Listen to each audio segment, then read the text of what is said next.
కా- కా ఫంక్షన్ జరిగినప్పుడు ఆ, చైతన్య గారు వచ్చారు. ఆ రోజు తండేల గురించి చెప్పింది ఫ్యాన్స్ అందరూ గుర్తుంటుంది. మొన్నే మా రిలీజ్కి ముందు బాపి దగ్గర కొన్ని క్లిప్పింగ్స్ చూశాను, వృషకర్మ. ఆ సినిమా డేట్ ఏంటో నాకు తెలియదు, కానీ ఆ సినిమా స్లేట్ మాత్రం వేరు, గుర్తుపెట్టుకోండి. Thank you.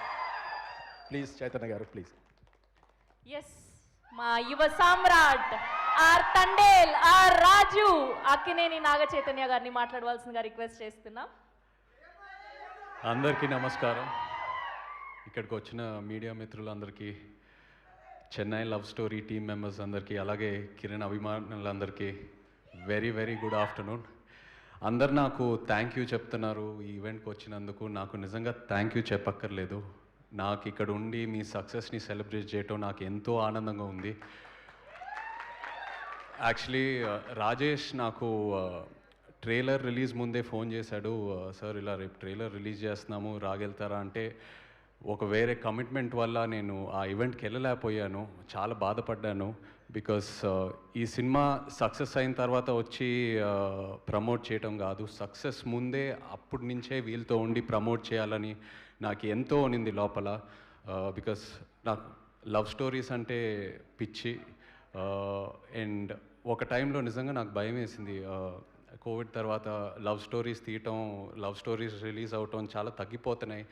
ఏంటబ్బా ఆడియన్స్ థియేటర్స్కి వెళ్తారా లవ్ స్టోరీస్కి అనేది.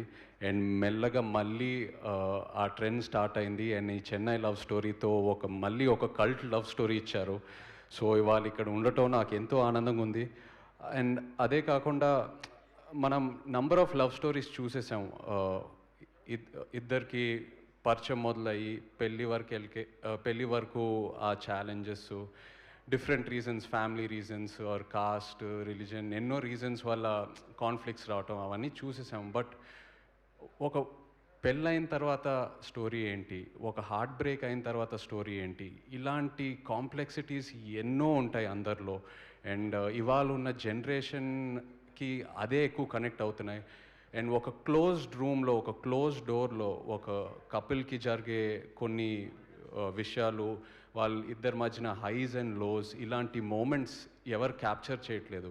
అండ్ ఇలాంటి లవ్ స్టోరీస్ నేను ఒక యాక్టర్, ఒక ఆడియన్స్గా ఎంతో ఎదురు చూస్తున్నా. ఇలాంటి టాపిక్స్ ఎందుకు టచ్ చేయట్లేదా, ఇలాంటి స్టోరీస్ రావాలి కదా అని. అండ్ అలాంటిది చెన్నై లవ్ స్టోరీ వచ్చింది. So I felt so happy after watching the film. ఎంతో మెచ్యూరిటీ ఉంది ఈ రైటింగ్లో. సాయి రాజేష్ గురించి చెప్పాలంటే, వేర్ ఐ వాజ్ రియలీ, నా రెస్పెక్ట్ ఎక్కడ పెరిగిందంటే, ఇంత బ్యూటిఫుల్ స్టోరీ ఉండి తను జస్ట్ ప్యూర్గా ఈ కథ రాసి వేరే ఒక డైరెక్టర్కి, ఒక కొత్త డైరెక్టర్కి ఈ కథ అప్పచెప్పాడు కదా, దట్ ఈస్ అమేజింగ్. అంటే ఎలాంటి ఒక ఇన్సెక్యూరిటీ లేకుండా ఇంత మన కష్టపడి రాసి ఈ స్టోరీతో ట్రావెల్ చేసి ఆ మూమెంట్స్ అంతా డెవలప్ చేసి మైండ్లో వేరే పర్సన్ని ట్రస్ట్ చేసి, నువ్వు తీసుకోరా, నువ్వు కూడా ఇంట్రడ్యూస్ అవ్వాలి ఇండస్ట్రీలో, నీకు కూడా ఒక రికగ్నిషన్ రావాలనేది. So Rajesh, really hats off to you for that. And నేను ఇప్పుడే విన్నాను కూడా, బేబీ టైంలో రవి చాలా హెల్ప్ చేశాడని ఎడిట్లో.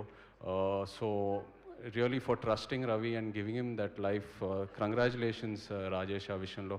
అలాగే టు ద డైరెక్టర్ రవి, ఇలాంటి ఒక మెచ్యూర్ టాపిక్, కాంప్లెక్స్ ఇమోషన్స్, అంటే ఒక ఎక్స్ లవర్, ఒక అమ్మాయి అండ్ ఇంకో అబ్బాయి, ఇలాంటి ఒక ట్రయాంగిల్ సిచ్యువేషన్లో కొన్ని ఈ ఇమోషన్స్ ప్రజెంట్ చేయటం అనేది చాలా గ్రౌండ్ లెవెల్లో ప్రజెంట్ చేశాడు. ఈ ఇమోషన్స్ అందరికీ కమ్యూనికేట్ అయ్యేటట్టు. అండ్ ఆల్ ఆర్టిస్ట్ ఎంత బాగా పర్ఫామ్ చేశారో. So congratulations to you on that Ravi. And of course SKN నిజంగా ఒక సినిమాని గ్రౌండ్ లెవెల్ ఆడియన్స్కి ఎలా తీసుకెళ్లాలో ఎస్కేఎన్కి బాగా తెలుసు. సినిమా తీయటం అనేది ఒకటి, బట్ ఆ కంటెంట్ తీసుకెళ్ళటం అనేది ఇంకో ఒక క్వాలిటీ. అండ్ నాకు తెలుసు తండేల్ టైంలో నాకు ఎంత సపోర్ట్ చేశాడో. ఇన్ఫ్యాక్ట్ నేను చందుతో, వాసుతో అనేవాడిని తండేల్ టైంలో, అరే మన పబ్లిసిటీ, మన సినిమా ఎలా ప్రమోట్ చేయాలనేది ఒకసారి ఎస్కేఎన్ని అడిగి చూద్దాం అనేది. So much he has supported me. Thank you so much. I'm so happy for you SKN. Kiran నిజంగా అప్పుడు ఐ స్టిల్ రిమెంబర్ కా ఆడియో ఫంక్షన్లో తను ప్రీ రిలీజ్ ఈవెంట్లో తను మాట్లాడిన తర్వాత నేను చాలా ఎమోషనల్ అయిపోయా. స్టేజ్ మీద అసలు ఎక్స్పెక్ట్ చేయలేదు. I got very emotional. ఇంటికి వెళ్ళాక ఆలోచించాను, ఎందుకు ఇలాంటి కష్టాలు వస్తున్నాయని. But today standing here I'm so happy for him. అన్నీ దాటేసి ఒక మెట్టు కాదు, ఎన్నో మెట్లు ఎక్కి పైకి వచ్చాడు యాజ్ అన్ యాక్టర్గా. అని ఒక బ్రాండ్ పడిపోయింది కిరణ్కి. అండ్ తను ఎంత కష్టపడతాడో తెలుసు. ఇంకా క్యారెక్టర్లోనే ఉన్నాడు. ఆ బ్రేస్లెట్ కూడా అలాగే వేసుకుంటున్నాడు. మామూలుగా ఒక సినిమా రిలీజ్ అయిన తర్వాత ఓకే ఆ సక్సెస్ ఎంజాయ్ చేసి వాట్ నెక్స్ట్ అని వెళ్తూ ఉంటాము. But I know it's still there in his blood. So happy for you Kiran, wishing you all the best. And Gauri love స్టోరీతో నాకు నా శేఖర్ కమ్లా గారు లవ్ స్టోరీ సినిమాతో పరిచయం నాకు గౌరీ. అంటే అప్పుడు అస్సలు ఎక్స్పెక్ట్ చేయలేదు. She was so quiet. తను ఎంత సిన్సియర్గా వచ్చి she use to do her role and go. And ఇవాళ ఇలాంటి క్యారెక్టర్ని యాక్సెప్ట్ చేసి చేయటం అనేది ఇట్స్ నాట్ అ జోక్. అంటే ఒక ఆల్కహాలిక్ అమ్మాయి ఆ జర్నీ చూపిస్తూ ఆ ఆల్కహాలిజం నుంచి బయటికి వచ్చి మళ్ళీ రికవర్ అయ్యి మళ్ళీ మొత్తం హోప్ అంతా పోగొట్టుకొని మళ్ళీ అది బయటికి రావటం అనేది it's really such a huge responsibility to carry. So proud of you Gauri. And ప్రతి యాక్టర్కి ఒక సినిమా ఉంటుంది వాళ్ళ కెరియర్లో, that will be the turning point. I think ఈ సినిమా అనేది గౌరీకి ఒక turning point. And I think ఆ సీన్ ఎక్కడైతే గ్రేవ్ యార్డ్లో తను కూర్చొని ఏడుస్తుందో ఇట్ రియలీ నా కంట్లో నీళ్ళు వచ్చేసింది సినిమా చూసేటప్పుడు. అండ్ ఆల్సో కిరణ్ కూడా బీచ్ మీద కూర్చొని అమ్మ ప్రేమ గురించి చెప్తూ ఉంటాడు. అసలు ఆ సీన్లో ఉన్న డైలాగ్స్, తన పర్ఫార్మెన్సు, అదే సినిమాయే కాకుండా రియల్ లైఫ్లో నాకు ఒక ఇన్స్పిరేషన్లా అనిపించింది ఆ సీన్లో ఉన్న content. So hats off to both of you for amazing performances. ఒక్కటి కామన్ విషయం ఏంటంటే ఇక్కడ సాయి రాజేష్ నుంచి అయినా, ఎస్కేఎన్ నుంచి అయినా, కిరణ్ నుంచి అయినా, గౌరీ నుంచి అయినా, వీళ్ళందరూ గ్రౌండ్ లెవెల్ నుంచి వచ్చారు. సింగిల్ స్క్రీన్స్లో ఫస్ట్ డే ఫస్ట్ షో సినిమాలు చూస్తూ ఆ పిచ్చి ప్యాషన్తో మనం కూడా మంచి సినిమాలు తీయాలి, ఎలాంటి బ్యాకింగ్ లేకుండా ఇవాళ ఇండస్ట్రీలోకి వచ్చి ఫైట్ చేసి ఎన్నో ఛాలెంజెస్ ఎదిరించి ఫైట్ చేసి వచ్చి ఇలాంటి సక్సెస్ఫుల్ మూవీస్ తీస్తున్నారు. It is a huge inspiration for me. And నాకే కాదు, ఎంతోమంది న్యూ కమర్స్కి, ఎంతోమంది యునో ఒక ఫ్యామిలీ బ్యాక్గ్రౌండ్ లేకుండా కంప్లీట్ న్యూ కమర్స్కి వీళ్ళు ఒక inspiration. So really hats off to all of you for that.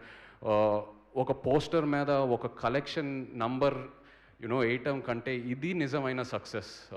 What Dev done today, ఇది నిజమైన success. And also producer Dheeraj, really hats of. The kind of subjects మీరు choose చేసి ముందు పెడుతున్నారు ఆడియన్స్ ముందు. Really wishing you the best. And Mani Sharma garu, thank you so much అండి. ఆ గుర్తుందా పాటతోనే ఇంకా నేను అరెస్ట్ అయిపోయాను. అండ్ సినిమా స్టార్టింగ్ ముందు మీ టైటిల్ కార్డ్ పడింది మ్యూజికల్ బ్రహ్మ మణి శర్మ గారు. Was so happy to see that. ఇవాళ ఉన్న ట్రెండ్లో ఎలక్ట్రానిక్ మ్యూజిక్, ఫ్యూజన్, ఎన్నెన్నో కొత్త ట్రెండ్స్ వస్తున్నాయండి. బట్ ఆ క్లాసిక్ సింఫనీ, అలాంటి ఆర్కెస్ట్రేషన్ విని ఎన్నాళ్ళైంది. And I felt so happy hearing it. And అలాగే అనంత్ శ్రీరామ్, మన జర్నీ ఏమాయ చేసావేతో మొదలైంది. So happy for you too. Thank you all so much. In fact ఇంతకుముందే వింటూ ఉన్నాను సీడెడ్లో ఈ సినిమా ఇంత కలెక్ట్ చేస్తుంది అనేది. సీడెడ్లో ఒక లవ్ స్టోరీ ఈ నంబర్స్ కలెక్ట్ చేస్తుందంటే that is truly amazing. Thank you so much for to the audience. మామూలుగా సీడెడ్లో మనకి ఇన్ని ఫైట్స్ ఉండాలి, ఇలాంటి ఒక కమర్షియల్ ఎలిమెంట్ ఉండాలి, అలాంటి సబ్జెక్ట్సే ఎక్కువ అక్కడ ఆడతాయి. బట్ ఒక లవ్ స్టోరీ అక్కడ ఆడుతుందంటే it's really they've really gone places. ఈ వచ్చే వీకెండ్ కూడా కలెక్షన్స్ అద్భుతంగా ఉంటాయి. I'd like to wish this team all the very best. And మీరు ఎప్పుడు నన్ను ఏది రిక్వెస్ట్ చేయక్కర్లేదు. I'm always there for you guys. Your hard work inspires me. Thank you so much. Thank you Chaitanya garu, thank you so much.